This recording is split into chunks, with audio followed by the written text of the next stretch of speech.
ಉಪಚುನಾವಣೆಯಲ್ಲಿ 3 ಕ್ಷೇತ್ರದಲ್ಲಿ ಕಾಂಗ್ರೆಸ್ ಪಕ್ಷದ ಅಭ್ಯರ್ಥಿಗಳು ಗೆಲುವು ಸಾಧಿಸಿದ ಹಿನ್ನೆಲೆಯಲ್ಲಿ ಕಾಂಗ್ರೆಸ್ ಪಕ್ಷದ ಮುಖಂಡರು ಕಾರ್ಯಕರ್ತರು ಯಲ್ಲಾಪುರದ ಅಂಬೇಡ್ಕರ್ ಸರ್ಕಲ್ ಬಳಿ ಪಟಾಕಿ ಸಿಡಿಸಿ ಸಂಭ್ರಮಾಚರಣೆಯನ್ನು ಮಾಡಿದರು.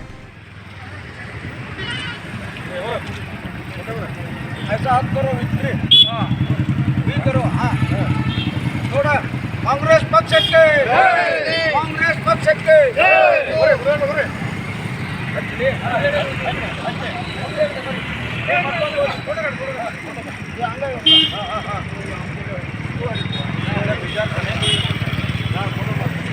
ಕಾಂಗ್ರೆಸ್ ಪಕ್ಷಕ್ಕೆ